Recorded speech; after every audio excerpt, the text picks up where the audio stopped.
Hello বন্ধুরা, অপুর সংসারে তোমাদের সবাইকে স্বাগত। আজকে আমি একটা ছোট্ট ভিডিও নিয়ে এলাম।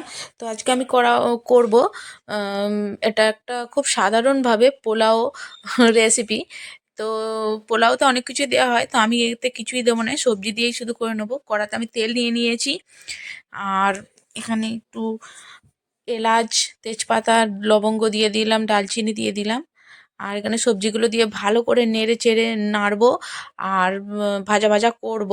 তারপর আমি ধুয়ে রাখা চালগুলো দিয়ে ভালো করে চালটা নেড়ে নেব। তো বন্ধুরা, তোমরা যারা দেখছো তাদের অনেক ধন্যবাদ, যারা সাবস্ক্রাইব করছো তাদেরকেও অনেক ধন্যবাদ। তো বন্ধুরা, একটা লাইক করে দিও, তোমরা লাইক করলে আমি মোটিভেট হই। তো বন্ধুরা, তোমরা অনেক অনেক অনেক ভালোবাসা দিচ্ছ, তো আরও আরও ভালোবাসা দিও যাতে আমি অনেক দূর এগোতে পারি। তোমরা অনেক সাপোর্ট করো। তো বন্ধুরা, এই রেসিপিটা খুবই ছোট্ট একটা, সাধারণভাবে মেয়ে স্কুলে যাবে, খেয়ে যাবে। তো বললো, মা আমাকে আজকে ওই রকমভাবে বানিয়ে দাও, একটু হালকাভাবে। তো কি করব, রোজই তো ভাত রুটি এসব খেয়ে যায়, তো আজকে আমি অন্যরকম একটু ওদেরকে বানিয়ে দিলাম। তো ওরা খুবই খুশি হয় এই রেসিপিটা পেলে।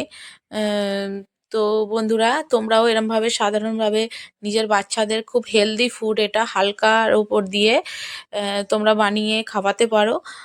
তো বাচ্চারা খুবই পছন্দ করবে, খুবই টেস্টফুল হয়। তো আমি চালগুলো নেড়ে চেড়ে ভালো করে, তো আমি পরিমাণ মতো জল দিয়ে নিলাম। তো তো বন্ধুরা, দেখছো আমার মোটামুটি হয়েই এসেছে। আমি ঢাকনা দিয়ে সিদ্ধ করে নিয়েছি হালকা আঁচে। তো দেখো একদম ঝুরঝুরে হয়েছে। তো 2 কাপ যদি চাল নাও তো 4 কাপ জল দেবে, তাহলে জলের পরিমাণটা ঠিক থাকে। তো দেখো, এটা পুরো এখনই এত ঝরঝরে, তো ঠান্ডা হলে আরও ঝরঝরে হয়ে যাবে।